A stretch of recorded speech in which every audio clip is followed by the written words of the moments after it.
Hi, my name is Joshua Murali. I'm an Indian expat who's living now in Paris. I did my Grande École program at EDHEC, specializing in digital transformation from 2016 to 2018. And then I started working since then in the world of data. I work currently at L'Oreal in the domain of data. Why France, right? I mean, I really can't answer that like in one straight sentence. My grandfather spoke to me a lot about the country, about the influence of the French language on the English one. He was a geek, but I think that's where it started off for me. And a French teacher back in school told me that I would never speak the language. So I think that's probably what pushed me to go learn it in France. The French language thing was a big part of me moving here for school. It was the language first and everything else followed after. I love the language. EDHEC was the only school I applied for. I didn't apply for any other school. I was actually a volunteer with Campus France when these schools would come to India when I was an engineering student. And eventually when I finished school, I went to attend this fair where business schools come in to talk to students. And the best exchange I had was with one gentleman who was then working for EDHEC. And he told me that he liked my profile, and we stayed in touch via email after he went back to France. And he also awarded me a scholarship, a good scholarship. So that was, the coaching and the hand-holding that went with him. It went 3 straight months, and that helped me to choose EDHEC, and I didn't apply anywhere else. Yeah, there's a scholarship that the school itself provides. They bring in investors to the school and ask them to pool in money, and then to their favorite students or their what they think should be successful students, they give away these scholarships.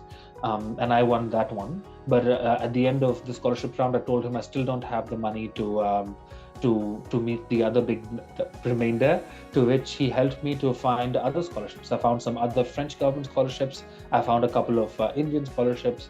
And we were able to put down a number on paper that was acceptable. And then for the rest of the money, I took a debt from India. Yes, I distinctly remember this class of one professor called Adil Mefta. I think he has his own company now. And the first class that I had myself a very negative impression about him. But 2 or 3 classes in, I realized the depth of his knowledge and how well he can onboard you. He was teaching us strategic thinking. That was his class, and I enjoyed it thoroughly throughout the semester. There was this other teacher called Christine Kwan. She was the dean back in the day, who had a 1-hour workshop over a year, just 1 hour, and it was so impactful, where she spoke about branding yourself. And she said, if you bring clarity of what your strengths are and how that translates to profit to the person sitting in front of you, then he doesn't have to work hard in placing how you would fit into his company. So it seems like such an obvious thing, but putting it down on paper and really drilling in how, with examples, how you've done this in the past and are capable of doing this in the future was very helpful. During this branding session, at the end, I came out with a sentence where I said, I love learning. And even if it seems that I'm taking a lot of time, at the end of it, you can count on the fact that I've learned it well. And one good example is me picking up French all by myself. I did it over a period of 2 years, but it came out to perfection. And now I'm fluent in French. So I'm a quick learner. So just that one sentence immediately is able to it helps the HR representative or the manager who's going to hire you put you into a box where you would fit in. But if you don't do that hard work, like just give me a job, you didn't see my CV, did you? Then it may not convert immediately. Night and day, in fact. I think India, at least when I was studying in India before 2016, those years, I think it was very strict. You have to also work on weekends, long hours in the day. And France is far more responsibility driven, where they give you a deadline, a good 6 months in advance, and it's up to you to get there. And if you're late, then you miss the bus. So I think that responsibility thing is something that I did not experience in India. In India, it was very show up every day, work hard every day, do well on the tests. It was more everyday operational like that. And here it was more of responsibility. The same thing for finding jobs. In India, the companies would come to your school and you would then apply for them and They would coach you to get into this company. In France, a very short portion of it does happen when some companies do come to your school, but a majority of the foreign students did not find their jobs there. So the responsibility is on you. I noticed after doing my internships between my 2 years of school that finding a job is possible, but I was a little reluctant and wanted to work only in the tech/data world of the industry. That's the only place I wanted to work in. So I was turning down offers from banking companies, from insurance companies, from marketing kind, where the need was existent. And I kind of felt that once I get into this, then I would never get out. So there were jobs available, but it was a little bit more struggle to find exactly what I wanted. I finally ended up in an Indian IT consultancy firm, and they were hiring for Paris, so that was perfect for me. And I joined their Paris office as an IT consultant. So I had a quick training, and then they put me on a client, one of their largest clients back then in Paris. So IT consultancy straight after school. No, it was plan B. My plan A was to work for a tech giant that sells a product that's based on software or based on data. This was my plan A, but I tried hard and then settled in for plan B, where I would be an external consultant going to a company that already has a vision for a software product within their company. I got lucky, I think. But a lot of this is with network, and I was told this when I was in business school, that a lot of this job seeking is based on your network. It's based on the value you drive to people that you work with. And in my experience, most of the promotions and job placements have been diagonal in nature, meaning that it's not my direct manager who would promote me, but it's somebody else that I worked with who would recognize that they're interested and make an offer. So this balancing between the time was something that I learned on the job, where I would end up driving value to people who reached out to me in the first place, but I would go out of the way to help them, to give them clarity, and my language comes in handy, where I can give them a good bird's eye view of what it is that I do and how I can help them.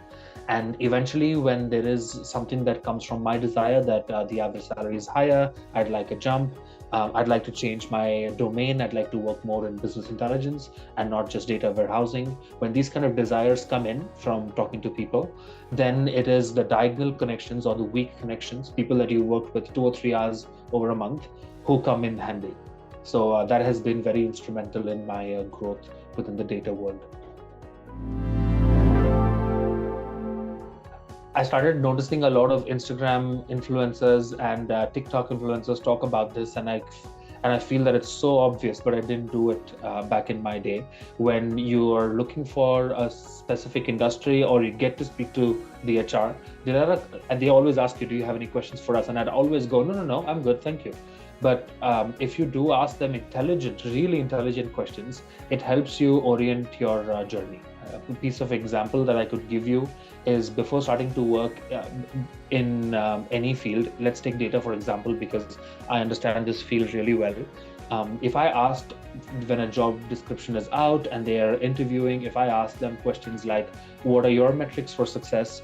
What for you is a successful hire? Let's say I don't get this role, then what is it that I can do to better orient myself and be better qualified for this if I applied in 6 months? Questions like this really leaves an impression on the person who's interviewing you, and better yet, it prepares you better for the next interview, because you're going to have a lot of interviews.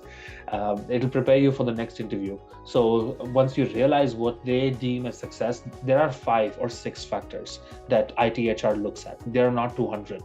So if you pick 2 of them and you really polish them, it kind of it shines into the next HR round.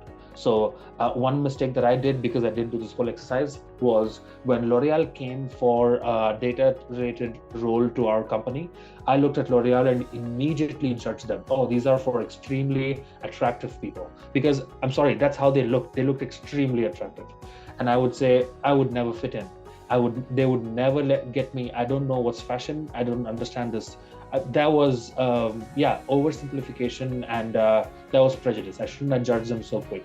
I should have gone and spoken to them, because I ended up working with them anyway. After doing 2 years with another company, I could have started in-house. That was a possibility.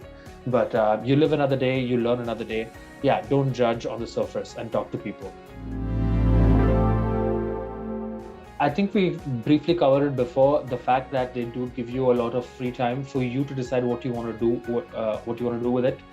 Free time as in you're not free, that's not what it means. It just means that you have the whole day and you need to plan it out to meet your deadlines. So this kind of helped me to plan my day. I learned that for the first time at EDHEC, because I was always hand to mouth back home in India, because the days were so pre-planned and so intense. So there was a lot of this free mind, free time kind of thing, and clear deadlines. So working hard over a short period of time, these kind of things that happened at EDHEC.